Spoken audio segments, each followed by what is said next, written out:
Hello and welcome to the Reborn Fitness Podcast. I am your host, Timothy Horn, and welcome to another amazing interview and episode 7 of series 5. We have Alexander on today, who is in the weightlifting and S&C industry. So again, trying to get as many different people on. So it's been really exciting to talk about weightlifting and S&C and how he got involved in that. So let's give a warm Reborn Fitness welcome to Alexander Parry. Welcome, sir. How are you? I'm good. I'm good. Thanks for having me on the show. Happy to No, happy to be here.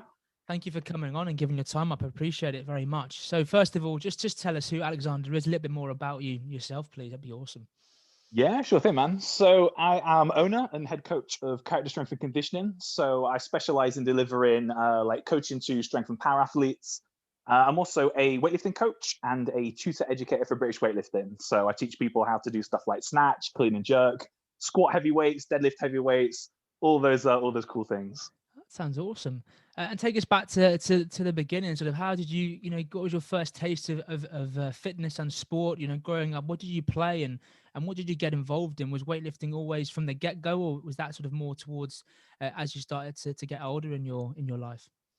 It was definitely something I found later, to be honest. My first bit of fitness, I was never a like sporty kid. I was the kid that would be like picked last on the football team for sure. I wouldn't have Okay. picked me. So my first introduction to sport, my stepdad bought me like I think he gave me a pair of his old running shoes, and I was like, well, I better try and get fit then. I better try and do something. So I just started running. So I was a long distance runner for years. Oh I ended up wow. running county and running like half marathons and all that kind of stuff. Wow. So that's how I started. And then gradually I transitioned more and more towards weight room stuff to support the running. And it just incrementally led me more and more and more towards the weight room, towards weightlifting kind of movements. And now I've gone completely 180 the other direction. And I'm just like all about like maximum 1 reps, and I've got zero cardio. That's interesting and fair enough. And growing up, and what did you study going to? Was it always sport or did you do something else? What was the goal for you, growing up before this, you discovered weightlifting and going sort of more into the gym and finding that passion? Was it always going to be as you grew up? Yeah, do you know what, weightlifting sounds good, or was there something else there that before the weightlifting?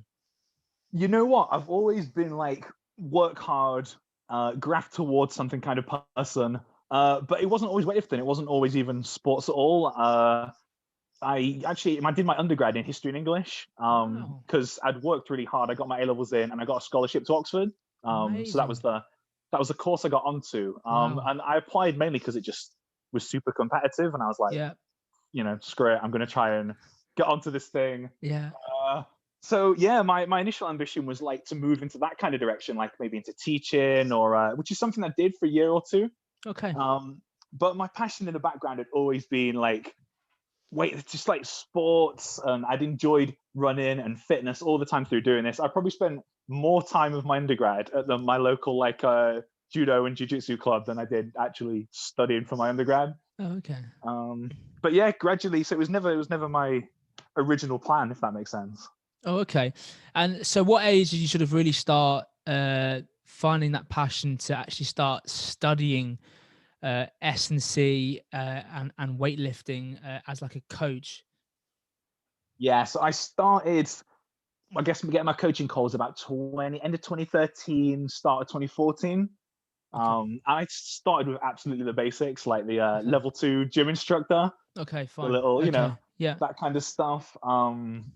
Personal training qualifications, did all that kind of, and Yep. just alongside it, I started to notice like who the hell are these guys? These strength and conditioning coaches. They seem like really smart, and I started reading Mm, articles by S&C coaches, and I'm like, man, okay. they these guys know anatomy. Like, what's all this about? Like, Yeah. these are some smart guys. And just I started. I was lucky enough to run into a couple of guys when I was living in London that had both got their strength and conditioning accreditations, and they sort of took me under their wing a little bit and showed me the ropes about what strength and conditioning was. So that's sort of how Mm. I got started around that time.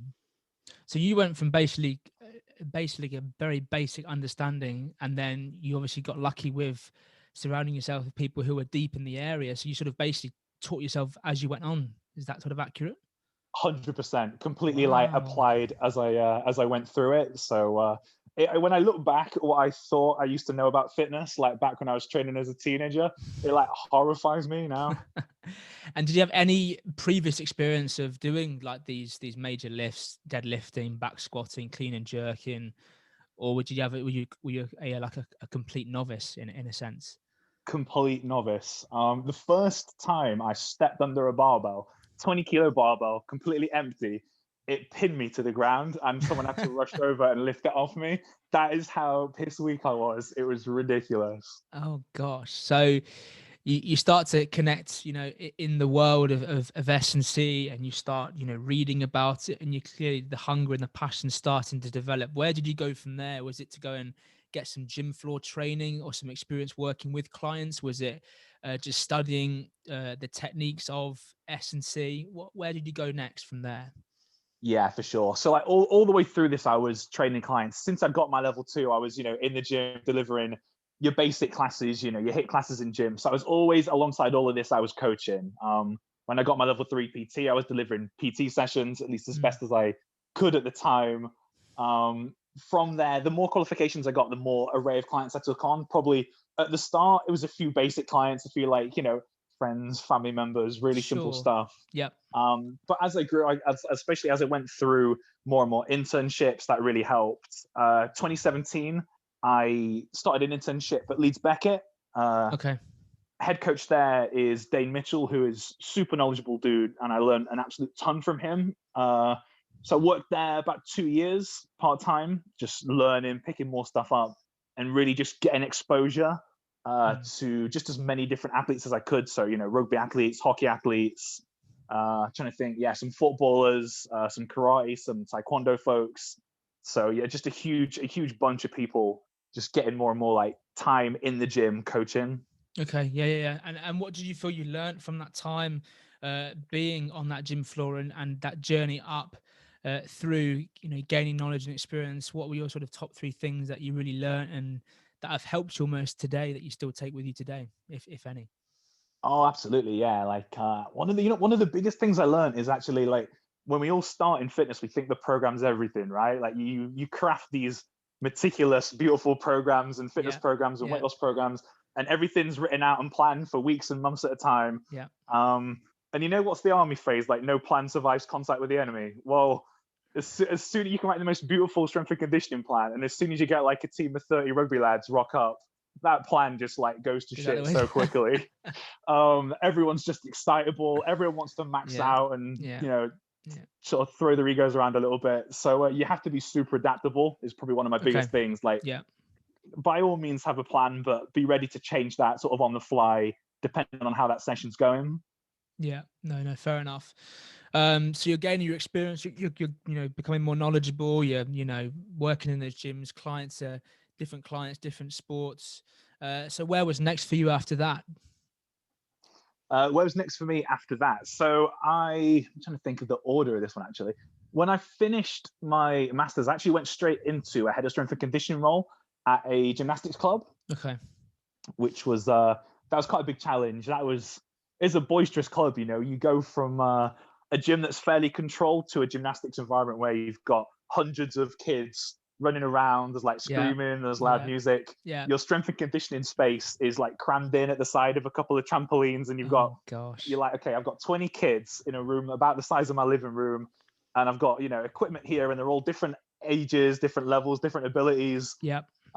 They're already knackered because they've already done like a technical session. How do I Yeah. get this group of people through a productive session? How do I get that technique into them? So that was a good learning experience. Yeah. That was a lot of fun.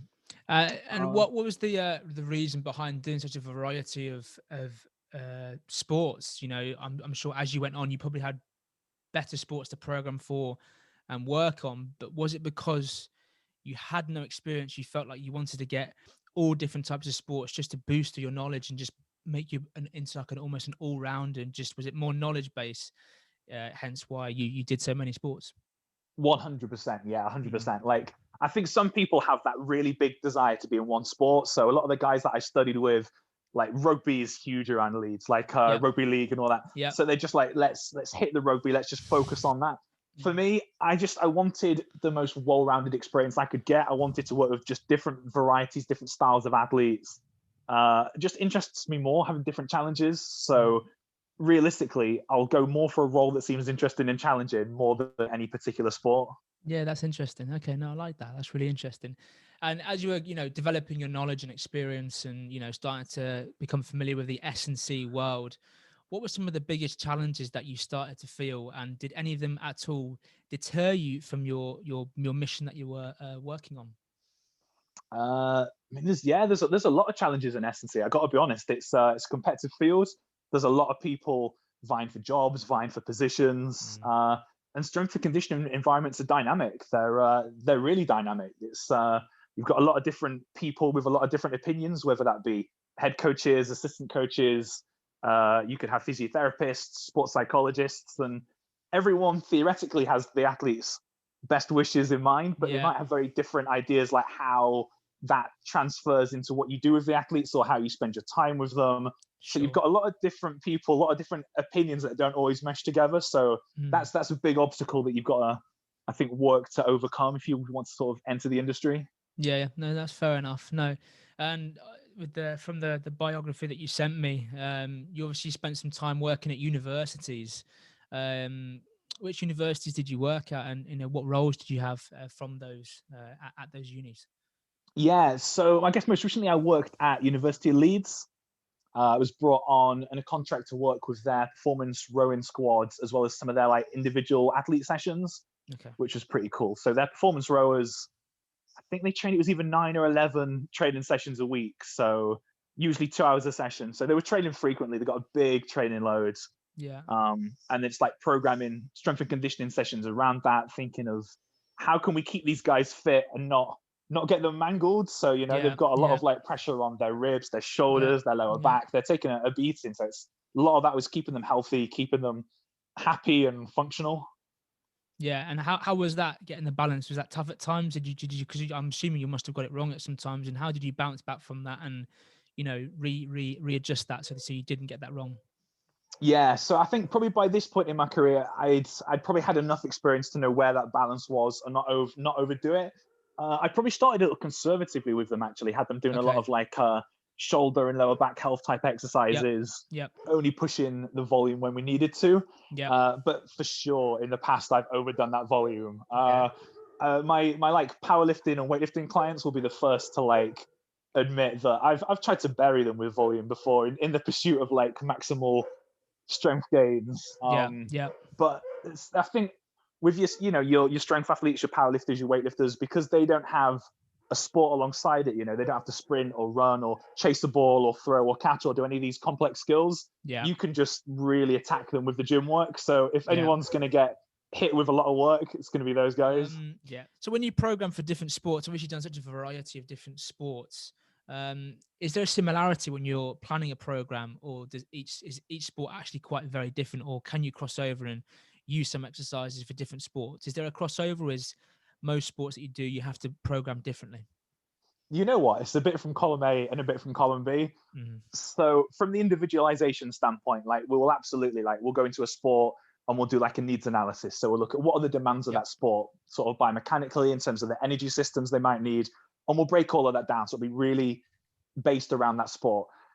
But then on the other hand, a lot of the athletes that you're working with in terms of their gym experience might be a similar level. So you might have some really advanced athletes from a variety of different sports, but fundamentally what they need to do in the gym is pretty similar. They need to learn some squat patterns, some lunge patterns, some hinge patterns. Maybe they need to improve their power production. There's a lot of similar exercises that are going to apply because a lot of the athletes are actually at a similar gym level of experience. So although the sports have different demands that we'll sort of tailor towards, the actual work in the gym does have quite a lot of similarities. Yeah, no, that makes sense. Yeah, yeah. And when you plan a session, you go. I'm sure, obviously, as you're planning that session, you're in contact with, I don't know, let's say their head coach. Or have you ever got to a session where you've wanted to really push them and then had to change it at the last minute? And how adaptable do you have to be as an S&C coach?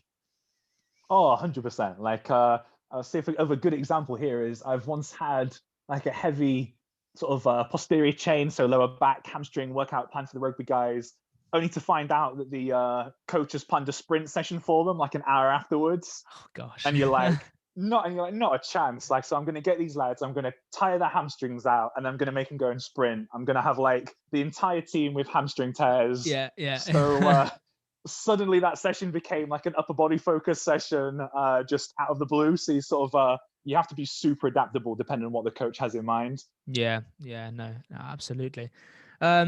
You then obviously said you've worked on a few talent pathways. Talk to us a little bit more about what a talent pathway is and what that role uh, required of you. Yeah, so I guess the general idea of a talent pathway is it's developing athletes towards the elite level. So not everyone's going to be able to jump in at an elite sort of training volume or an elite training level. They might not have the specific times or qualifications or just that kind of level. So a talent pathway is usually set up in a sport to gear people towards that kind of elite stream, but it's like a geared, like a step-by-step process to get them towards it. For me, I worked with the City Elite Swimming Club, which Okay, was really cool. So nice. yeah, so I worked with a couple of groups. One that was like 11 to 13. I think the other one tended to have about 13 to 16-year-olds in there. And sorry, keep going. Sorry. You're right to ask something. I was just going to say that was just generally like a good mixture of abilities, Yeah, yeah, but carry on. fair enough. Yeah, and in that role, what were you looking for? Were there like key parameters they gave you that you looked at an individual? Was it technique? Was it time? Was it efficiency? What were you looking for in an individual that sort of gave you the confidence that yes, this person here, can cope with the demands as she gets older and goes up the sort of levels in a sense? Yeah, it was really good. So the coaches gave me a lot of free reign over that. There was quite a well-established strength and conditioning link, so I took over from some pretty knowledgeable guys as well. Fundamentally, what we're looking to do with youth athletes is it's not like training just small adults. You really have to train them quite differently. Yeah. They have very different attention spans, different focus points. So a lot of what we did was basic movements. Just do they have competency across a range of movements that we can eventually load up little bit by little bit. So ideally, for a lot of these swimmers, we wanted to improve their ability to like I guess push off the wall, improve their starts by developing leg strength. But the last thing I'm going to do with a 12-year-old girl that's in the gym for the first time is load her up under a heavy squat rack and Yeah. be like, all right, time to max out. You can do this. Yeah. So a lot of it is just understanding basic bodyweight movements, loading little bits at a time, just developing that confidence, those competencies, and just letting the athletes develop naturally. Yeah. Yeah. No, I love that. And when you obviously first meet a young client, you take them on from such a young age. I always got taught technique was, I made sure before I lifted anything heavy that my technique was down to a T. Is that the same for you? Is it more just them being comfortable in a gym environment? What do you sort of focus on and really emphasize in those first, I don't know, 6 months when you're working with like a 12-year-old, a girl or boy, when they get introduced to the world of S&C? Yeah, it is. It is a bit of both of those. You want the technique to be, I think what I'd say is safe and effective is what we look for. The technique to be safe, to be effective, and ideally to be consistent session to session. So I'm not looking for perfection. I'm not looking for every single joint to be in exactly the right place at the right time, because you'll just end up paralyzing them and getting them scared of going into the gym or scared of touching a weight. Like, your body's not going to break if you do one thing wrong. Like, it's not that big a deal. But we do want technical consistency. So we'll move them towards more technical competency over time. But for the most part, yeah, we're looking to have enjoyable sessions. We're looking for them to come in and feel like they've got something out of it, that it's not, a horrible place. The gym's not where you just go to have a bad time and get Yeah. beasted by a coach. It's an enjoyable Yeah. place you can Yeah. go and just work towards improving at your sport. Sure, yeah. So you want it to be enjoyable and a pleasant experience, because for some people, the gym environment can be quite daunting. All these weights, different things, technical movements. As you say, some guy you've not really sure who he is, and you've got to get to know that relational factor. How important is that, the relation between the athlete and the S&C coach? You know what? I think it's huge. And it's not always something that's easy to develop either. So it's in some of your bigger group environments, especially with youth athletes, you might have 20, 30 on the go in any one time. So with the swimming club, I'd often have 20 athletes in the space in a 45-minute session. So in Gosh. terms of actually getting a chance to chat to an individual athlete, you might have 30 seconds. And whilst you're chatting to that person, you're still having to position yourself in the corner of the gym so you can see what the other 19 are doing, so that no one's, doing anything dangerous or setting anything on fire or just, causing chaos in the corner of the gym. So relationships are important, but you've got limited time and place to develop them. Mm. And how do you overcome that in a group setting? Do you have like any tips for that when you're in a group setting? How do you sort of manage that and make sure that they're all doing it correctly, and not injuring themselves through that? Is there a way you do it, or is it just through you just sort of hope for the best and hope they sort of follow what you say? Oh hell no! You don't hope for the best. They're going to like kill themselves. Oh, nah, they won't. I mean, for the most part, kids will try their best to work pretty well and develop their own competency. Mm. But it's about logistics and planning, Yeah. and the way you position yourself. So I just mentioned like standing in the corner of the gym so you can physically see the rest of the gym. So you'll never see me in a gym stood in the middle just looking at one person or looking at one wall, because then I Yeah. can't see what's going on Yeah. everywhere else. And a lot of it is planning sessions that make sense. So I would Mm. never have a session with youth athletes where I've got one group doing clean and jerk, one group doing snatch, another doing heavy deadlifts, because they're all technically demanding movements. Yes. Instead, you might find a circuit where one group doing a plank, easy peasy, really hard to mess up. Another group might be doing something a little bit more technically demanding, some squats, something like that. But then the next group might just be doing a little bit of extra core work or just something like some press ups, something where they can do it fairly easily. And even if they do it wrong, there's no real risk of injury. Mm.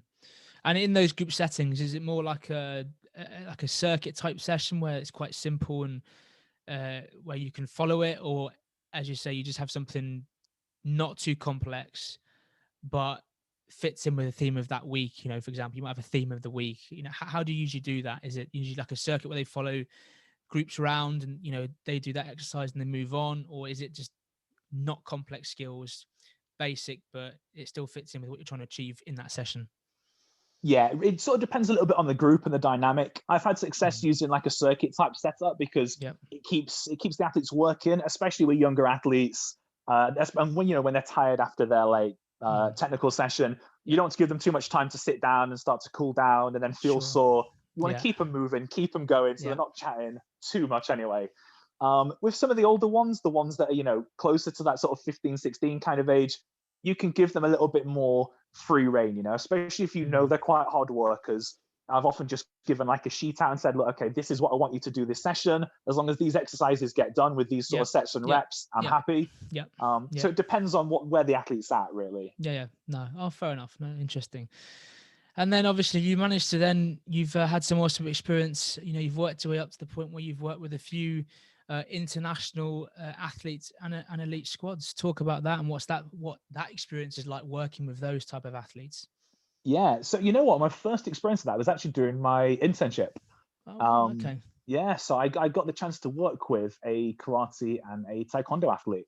Okay. And I didn't really know the level they were going to be at before I started chatting to them and doing their needs analysis. And then by the time I was sort of done with this, they're like, oh, yeah, actually, I compete at the world stage and I'm going to Oh be traveling to this country in a couple of months to compete here. gosh. Um, and so for them, it was like strength and conditioning was really a difference between, are we aiming for bronze or silver or gold? Like Yeah. a few percentage points difference in the gym was humongously impactful. So that Mm. was a lot of responsibility at the time. And I appreciate the fact that the head coach there gave me the opportunity to do that and almost to get that experience working with that level of athlete.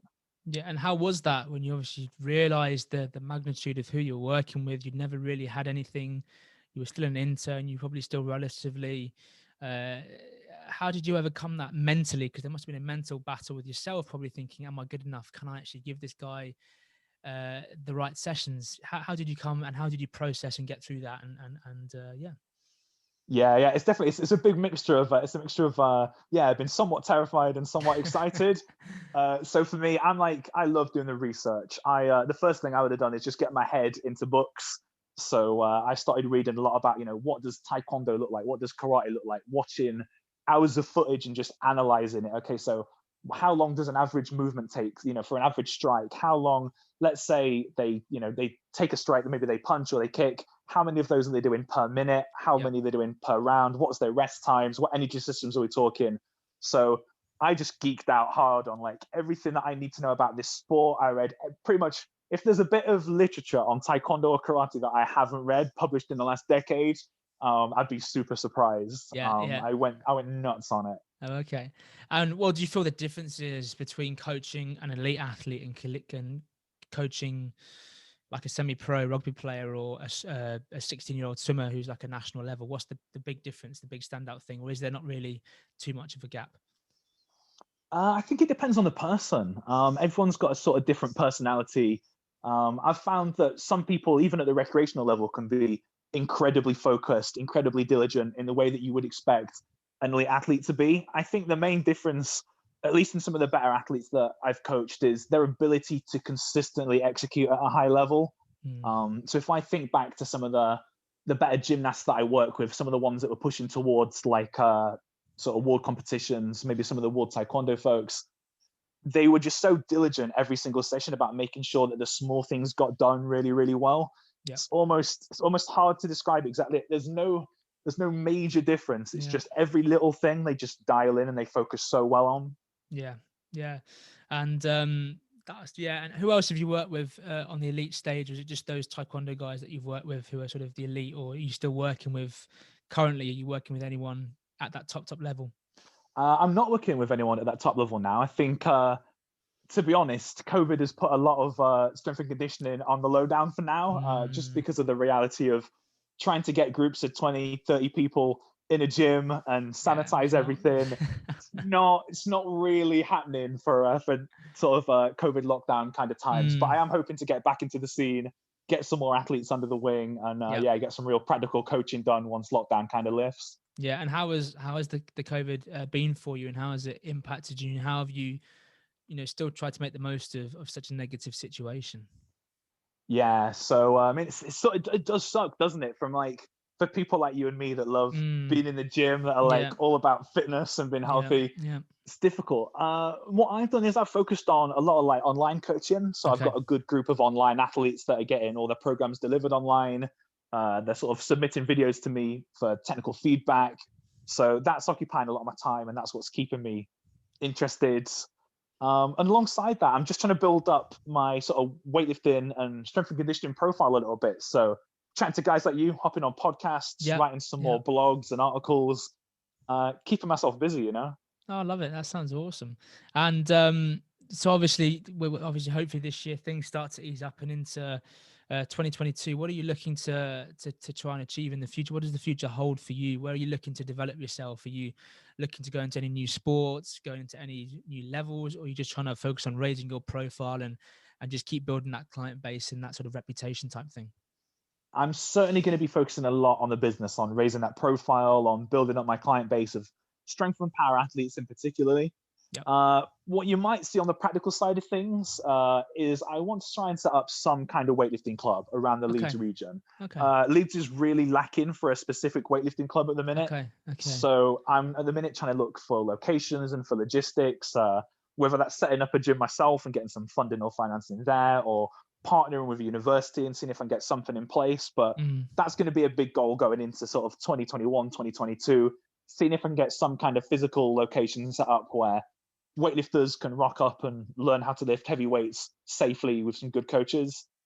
I love that. That's awesome. Oh, I hope that goes well, and I hope you that will go smoothly. No, it's been really interesting to talk to you. So thank you so much for coming on and sharing everything. I hope it all goes well. Continue to keep doing what you're doing, and just stay safe. And you up for a quick fire round? I have a quick fire round, sort of 5 very quick fire questions. You up for it? Love it. Yeah, I love a quick fire round. Let's do it. I mean, let's do it. Let's hit these questions. Okay, so question 1 is always a good one. Milk or dark chocolate?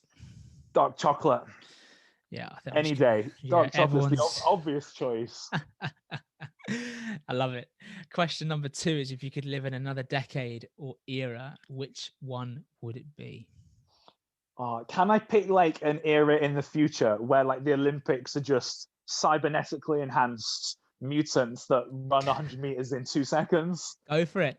It's your choice. Do it. I love it. Fantastic. Awesome. That's what I want to see. I want to see the 100 meters run in like 2 seconds. That's what I really want to, I love it. That's it. That's a new answer. I love that. That's awesome though. Love that. That's really cool. All right. Question 3 is, you're having a dinner party and you can invite any 3 people, dead or alive. Who would be at your dinner party? Ooh, you know what? I'm gonna go Will Smith, because that dude's charismatic. He'd keep the party flowing. Yeah. You've got to go for The Rock, Dwayne Johnson. Love him. Come Absolute on, animal. how can you not love the guy? And Muhammad Ali, Yeah, like, yeah. can you imagine the stories that guy has? Like, Oh, just be phenomenal, wouldn't just it? listening to him talk would be amazing. All Yeah. he's amazing. Love it. That's so good. So the movie of your life is coming out. Who would you like to portray yourself in your movie of your life?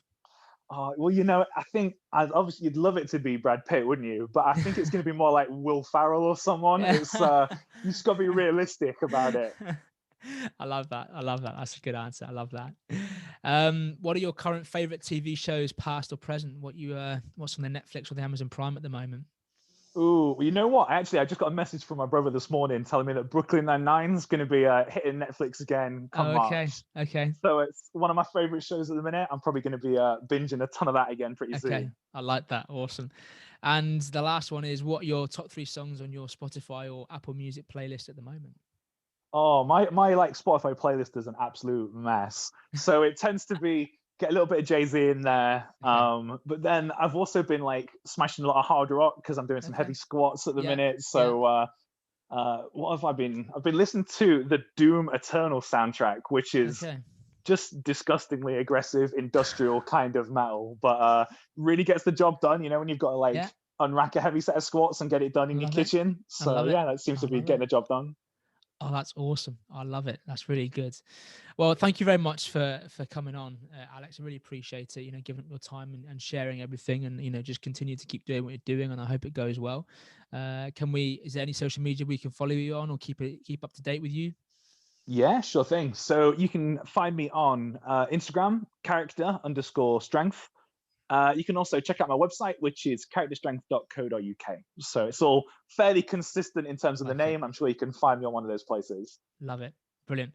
Right, I'll leave you with the floor to give our listeners your biggest piece of advice. Biggest piece of advice. Just be patient with your training. There's no need to like rush it and go absolutely nuts from day one. Good quality strength and conditioning is just all about, taking your time, adding little bits of difficulty every session. Over a few years, it'll build up and you will be fantastic. Go and do that. Love it. Alex, again, thank you so much again. Great episode. Really good. Really appreciate it. So thank you again. That's it. Episode number 7 is done. So I hope you enjoyed that. Go and follow Alex and Character Strength and go and follow them. What they're going to do is awesome. So go and support them and give them a follow and check out his website for sure, and hit him up if you're in the Leeds area and around that area and you want strength and conditioning training. Definitely hit him up, and I'm sure he will be willing to take you on board. Absolutely. Brilliant. But until then, thank you very much for listening. Stay safe. Have a great weekend, and have a great week next week. And I'll be here same time, same place next Friday, 2 p.m. for another amazing interview. But from me and from Alex, thank you very much for listening. Take care and bye for now.